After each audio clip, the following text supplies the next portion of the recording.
Seperti orang berpikir di dalam hatinya, demikianlah ia. Ada 3 pelajaran penting yang kita dapat dari firman ini.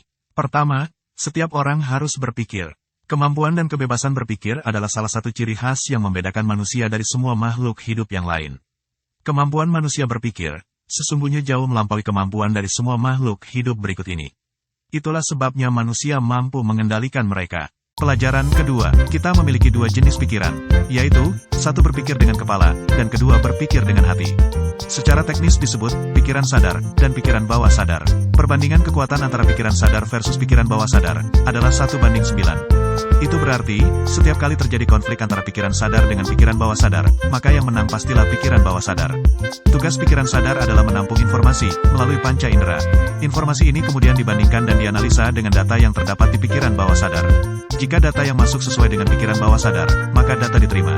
Sebaliknya jika tidak sesuai, ditolak. Itu berarti tugas ketiga dari pikiran sadar adalah memutuskan. Sedangkan isi dari pikiran bawah sadar sangat banyak. 5 diantaranya ialah kebiasaan, ingatan jangka panjang, emosi, iman atau kepercayaan dan nilai-nilai hidup. Dengan mengerti kekuatan pikiran bawah sadar atau hati, maka kita juga mengerti bahwa perubahan hidup tidak akan pernah terjadi di pikiran sadar atau di kepala, melainkan di hati. Itu menjelaskan mengapa Tuhan bersabda, jagalah hatimu dengan segala kewaspadaan karena dari hatilah terpancar kehidupan. Pelajaran ketiga, karena pekerjaan pikiran sadar adalah menampung semua informasi yang masuk melalui panca indera, maka jika tidak secara sadar dan sengaja memilih jenis informasi apa yang diizinkan memenuhi kepala, semua informasi tadi akan didownload ke dalam hati, atau ke dalam pikiran bawah sadar, saat kita tidur.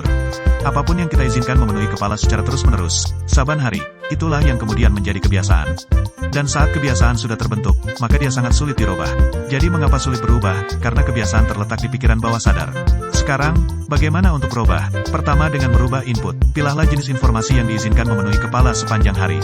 Informasi apa yang boleh dibaca, dilihat, ditonton dan direnungkan. Tentunya informasi yang benar dan berguna.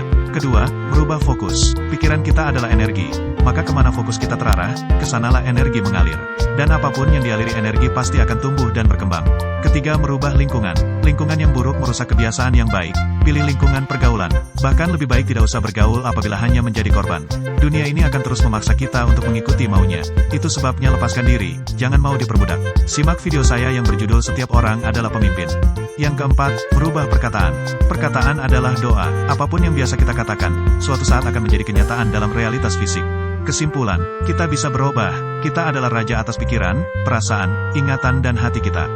Justru karena kita memiliki potensi untuk berubahlah, maka Yesus Kristus berkata, "Robahlah mindsetmu, sebab kerajaan sorga ada di dalam dirimu, di sini dan sekarang."